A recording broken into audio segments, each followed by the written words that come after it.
Hola, mucho gusto de que estén ahí. Soy Carlos Iturra y estamos virtualmente en la Biblioteca de Providencia, conversando.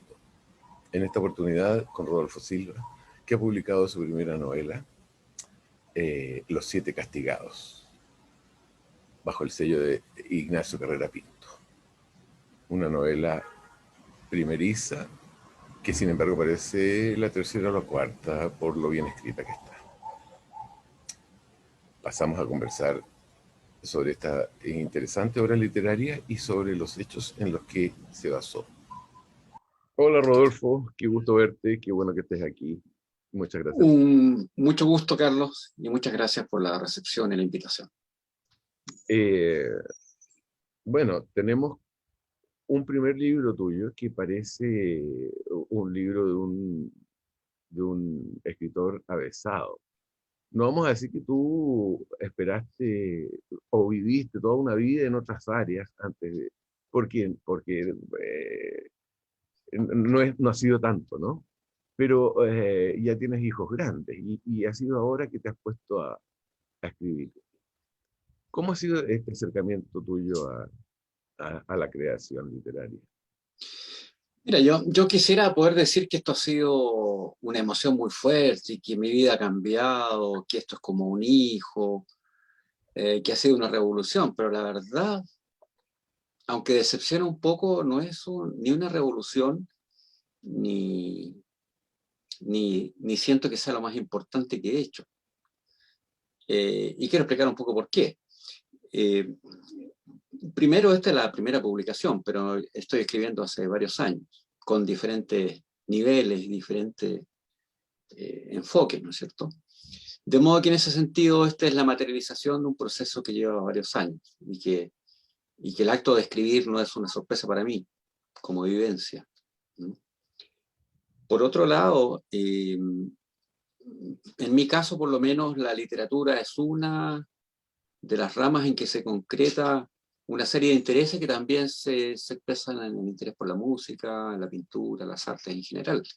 De modo que no es un hecho aislado. No es como ir a esquiar por primera vez, digamos, ¿ya? Sino que forma parte de la vida cotidiana. Esta es la consecuencia de una forma de vida y de un interés permanente. Después que en la literatura, creo yo, al igual que en todas las artes como la música, hay una autoexigencia permanente. De modo que si bien yo estoy muy satisfecho y contento de este libro, a su vez tengo una crítica que me dice, bueno, este fue un paso nada más y lo próximo tiene que ser mejor. De modo que no hay un punto de quiebre en la vida cotidiana. Hay satisfacción, por supuesto, pero como muchas otras satisfacciones de la vida, ¿ya? Eh, Luego de escribir el libro, luego de la satisfacción que esto da, vienen nuevas metas. Hoy día estoy trabajando en una serie de cuentos en los que uno se centra principalmente en cómo mejorar la técnica, cómo hacer de este oficio eh, una práctica mejor de lo que yo ya he hecho hasta el momento. ¿Qué- Esa es un poco mi experiencia, no sé si es muy ejemplar, pero ha sido esa, digamos, ¿no? Ujú. ¿Mm? Tú abordas hechos que tienen un trasfondo real, ¿no es Sí, cierto? así es. ¿Qué crees que... tú hiciste, digamos, investigación, averiguación histórica, fuiste así como los escritores de las películas con una libretita de notas llevando registros, o prima la intuición del escritor? ¿Cómo ves tú el ensamble entre estas, la imaginación y la realidad, digamos? Bueno, primero, a mí me parece que todo trabajo tiene tres órganos, por lo menos, que son el cerebro, el corazón y las manos. Y la combinación de esos tres es lo que nos permite producir algo en forma concreta. Y en el caso de la literatura yo le doy especial importancia a las emociones. A mí me parece que el enganche, la llegada de la realidad es a través de las emociones, ¿no?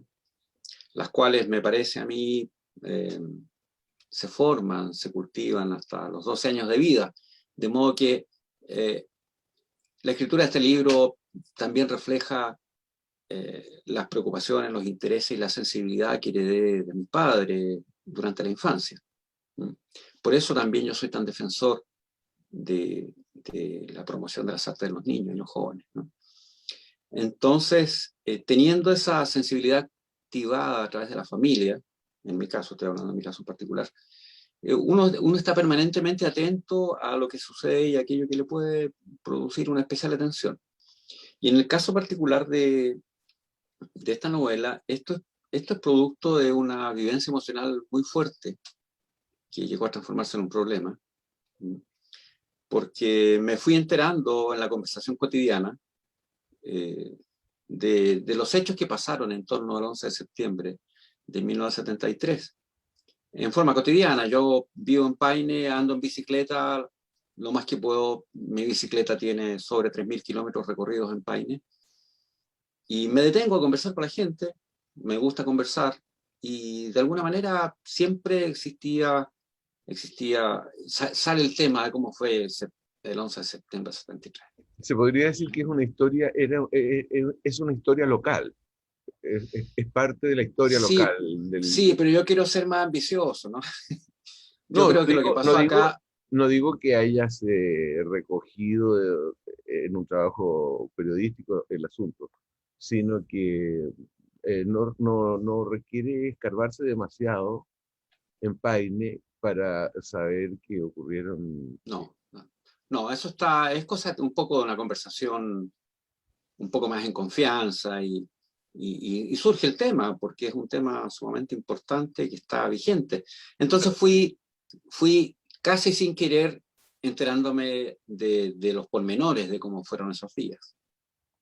El caso de particulares que asesinan a otros particulares digamos, con pretextos políticos, en el fondo.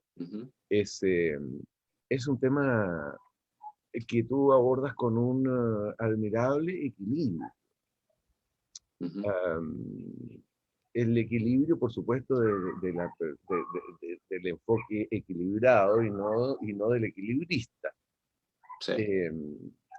¿Pusiste especial cuidado en eso? ¿Qué relación sientes que hay con la verdad, con mayúscula? O si se prefiere, entre comillas. Depende, por supuesto que puse cuidado, principalmente por el flanco desde el cual yo quiero abordar, o quise abordar esta temática. Bueno, por supuesto que puse cuidado en el enfoque, pero también es, como decía antes, una consecuencia de una visión que viene de antes. Y quiero en este caso dar un ejemplo para que quede bien claro cómo yo distingo entre la política y la realidad o el aspecto técnico, digamos. Estaba recordando que en el año 2006, Al Gore, el candidato a la presidencia de Estados Unidos, fue premiado por su famoso documental Una verdad incómoda, donde no solo ganó el Oscar, sino que además él recibió el Premio Nobel de la Paz, promoviendo el tema del cambio climático, una iniciativa políticamente muy loable, que tuvo grandes beneficios, ¿no es cierto?, que cambió las conductas en forma positiva de la mayoría de las personas, también de una preocupación. Sin embargo, toda esa política no tenía o no ha tenido un sustento científico, y los osos polares que en 10 años iban a desaparecer no han desaparecido, ni las niveles del Kilimanjaro se han derretido, ni la temperatura promedio de la Tierra ha aumentado como él lo predijo. Entonces tenemos una combinación de una política versus una realidad, en este caso, científica. Y eso ocurre en todo ámbito. Y en el caso de los hechos en torno a 1973, también están esos dos componentes. Entonces yo dije, quiero distinguir entre el aspecto puramente político y el aspecto humano. La frase que se me vino a la mente primero fue, cuando te matan a un hijo, te matan a un hijo. Entonces, ese fue el lado que yo quise abordar. Puede haber muchas razones a favor o en contra de una posición política, Pero eso no es lo que me interesó. Lo que me interesó es qué pasó con el joven que fue asesinado, qué pasó con aquel que estaba, que recibía una orden y la recibía con un espíritu patriótico. A mí no me interesaba si era positivo, negativo, verdadero o falso. Eso no me interesa. A mí me interesa lo que pasa con la persona, ¿ya? Ese es el enfoque. Con el sufrimiento, con la alegría, con todas las emociones que tiene la persona como ser humano, porque en el fondo me interesa conocer cómo es el ser humano y cómo ha logrado cierto nivel de civilización, ¿ya? Ese es mi enfoque, sin restarle valor, por supuesto, a los elementos políticos que hay en torno a todo. No, no me siento con la capacidad para abordar ambos, por ejemplo.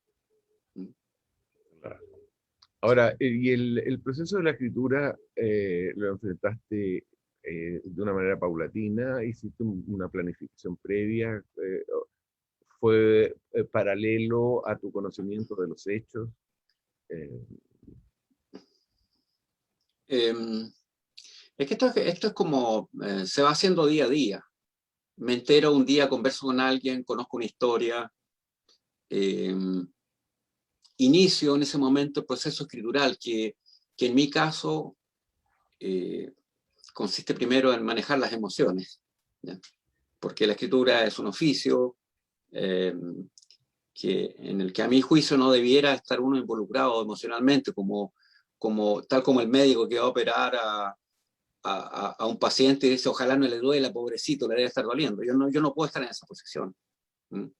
Entonces, a mí me parece que es necesario permitir que las ideas se enfríen de alguna manera y poder mirarla desde diferentes aspectos. De modo que al final diga, bueno, yo me quedo con esta forma de abordar este hecho que vi.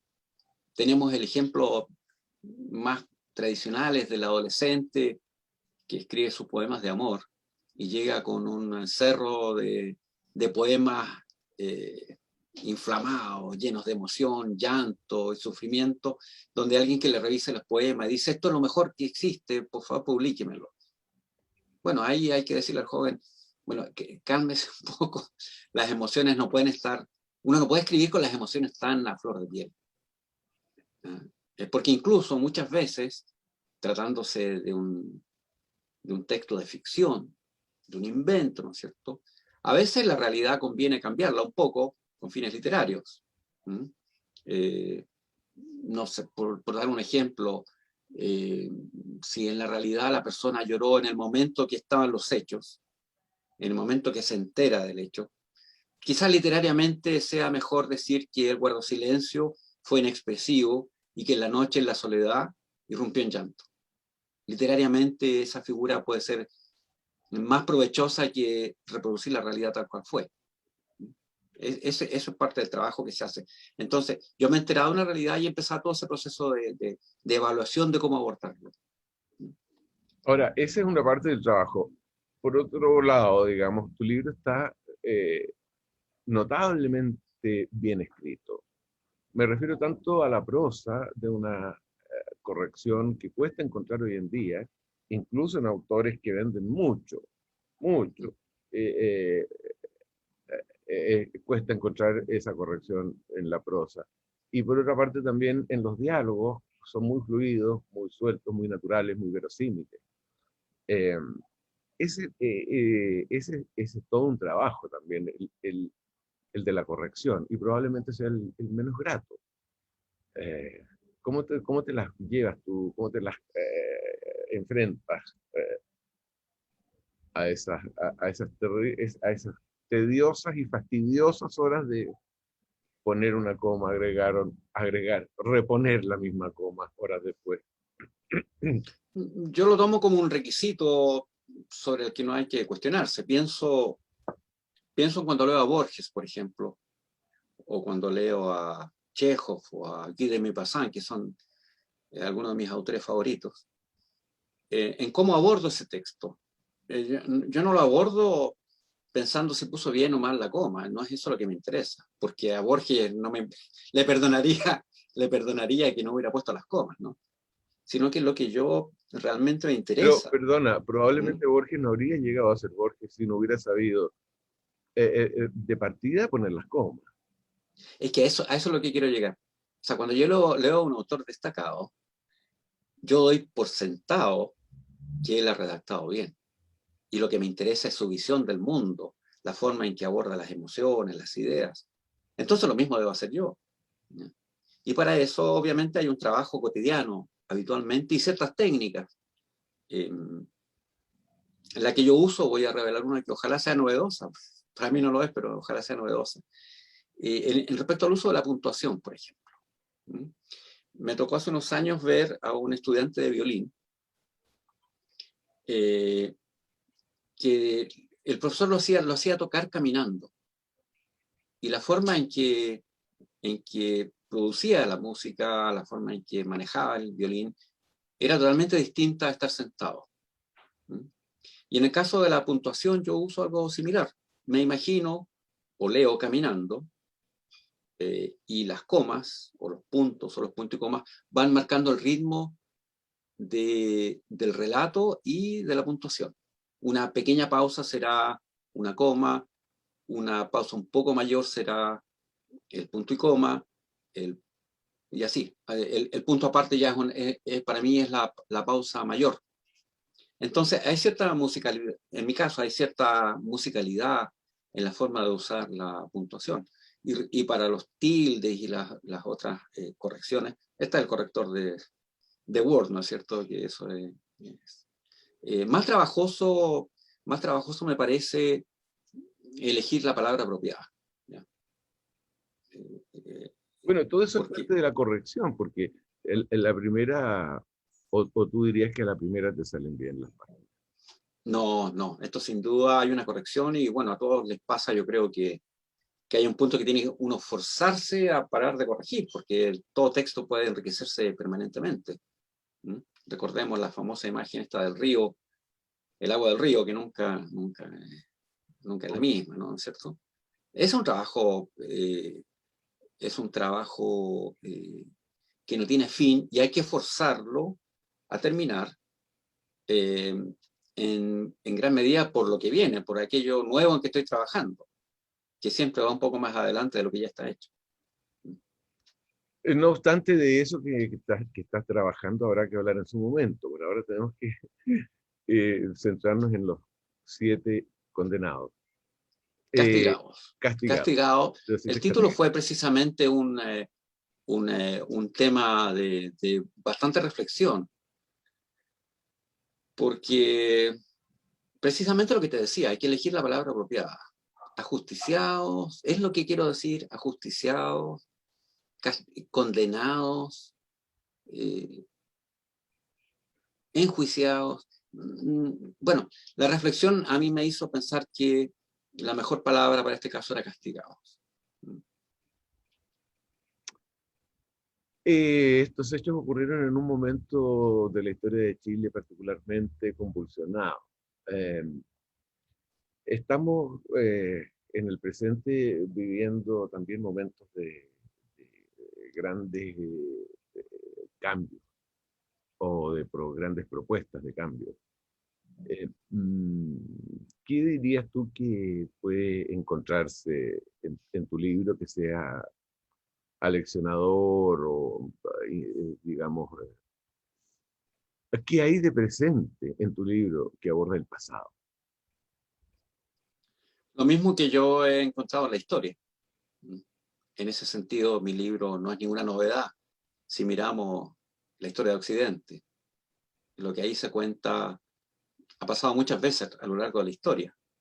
Y pienso que lo que yo hago es refrescar algo que ya ha pasado, pero ajustado a una realidad como la realidad chilena, la realidad del campo chileno, perdón, en la época actual.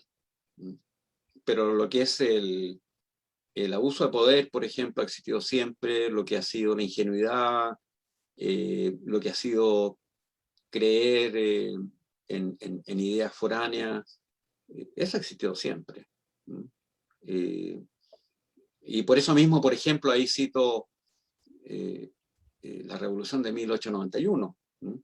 Que hay una parte en una conversación en que en cierto modo pasó lo mismo en 1891, no en cuanto a los hechos, pero sí en lo que está de fondo. Yo creo que en el fondo refresco lo que es propio del ser humano y que ha existido siempre en Occidente. Y en ese sentido, a mí me gustaría que esto fuera un motivo de reflexión para los más jóvenes, en el sentido de que cuando uno es joven y no conoce la historia, piensa que lo que le sucede a uno le pasa es al primero al que le pasa, y que la solución que uno ha encontrado es la mejor solución de todas. Mientras que uno mira la historia y se da cuenta de que esto ha pasado muchas veces y que la solución de hoy es una de las tantas soluciones que han ocurrido a través de la historia. Me parece muy interesante este enfoque que le das al sentido de tu libro.